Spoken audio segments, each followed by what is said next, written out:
Nick Sirianni said earlier this week that when he took over, you went out of your way to kind of help him transition into that job. Went over the roster with him, I think, a little bit. I went over the media with him. Huh? I went over the media with him. I bet I know. What Here's those who were. not to talk to. Yeah. Why do that? And you know, did you just kind of feel like an obligation to help him out, or just? I mean, look, it's a tough business, and I can appreciate, you know, a new head coach going in there and what to expect, you know, and you know, it just to be a resource, you know, to be somebody there that's been it. I did it for 5 years, and I was assistant coach there for a long time, and really just to, you know, if you had any questions, to just ask me, you know, you know, it's just a respect thing. It's hard enough to be a head coach in this league, and any advice I could give, you know, a new time or a first time head coach, I was going to do it. So he's kind of gone through over the last year or whatever some highs and lows. I mean, so you know what it's like to deal with all that while you're in Philly. I mean, how do you think he's handled that, and you know, any more advice for him for that? I mean, I think from the outside looking in, I think he's handled it well. My advice is you just got to keep going every single day, man. You just got to keep, you know, head down, plowing forward. Just do your job. Get your team ready to go for another game. And, you know, you can't control anything other than that, you know, as a head coach. So, you know, that's my advice to myself, and that's my advice to him, is just continue to keep doing the job you're doing. You got to be convicted, right? You got to trust your ability. You got to trust what you're doing, what you're teaching, how you're preparing your football team, and you got to stick to that. And I think he's done a good job at that. Do you look forward to going back? I do. Why? Fans are great.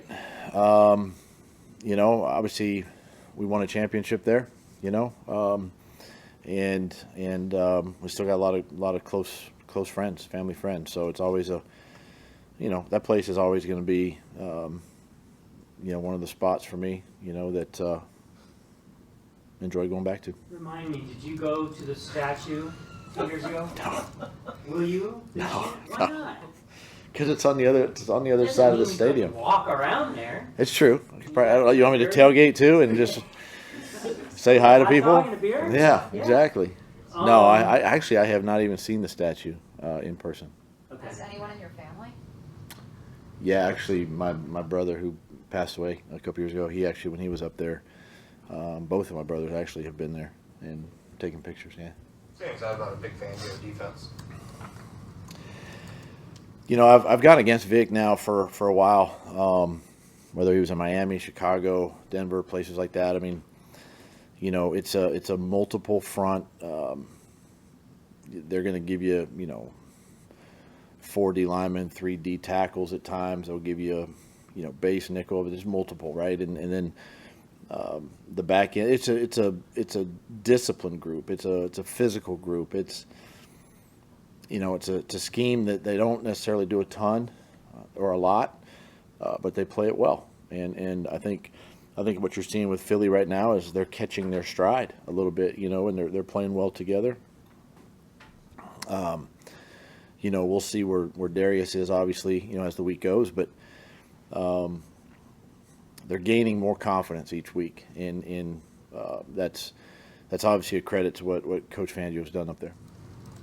Jalen Hurts, just what have you sort of seen from him as the season has progressed, and what's going to be the challenge on Sunday? I think the challenge obviously is his, you know, the ability to create plays, you know, the ones that aren't there, and he makes them. He's really good outside the pocket. He's tough to bring down. He's strong, powerful. You know, and he's improved so much in the passing game too. You know, and he's obviously got some weapons around him.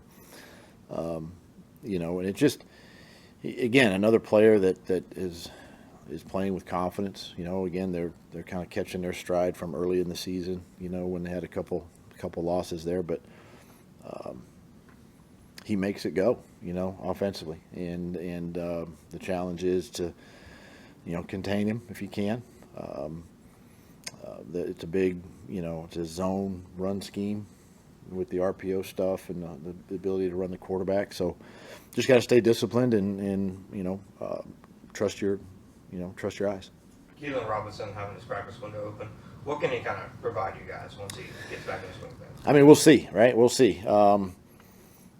Excited to get him back out there because it's been all the way back to rookie training camp, way back in July. So it'll be good to get him back out there and with his teammates and really, just see kind of what he remembers, of the playbook and how he can help us, whether it's on offense or special teams. Is Parker Washington do double duty, or was the Velas Jones signing in anticipation of Velas being your return guy?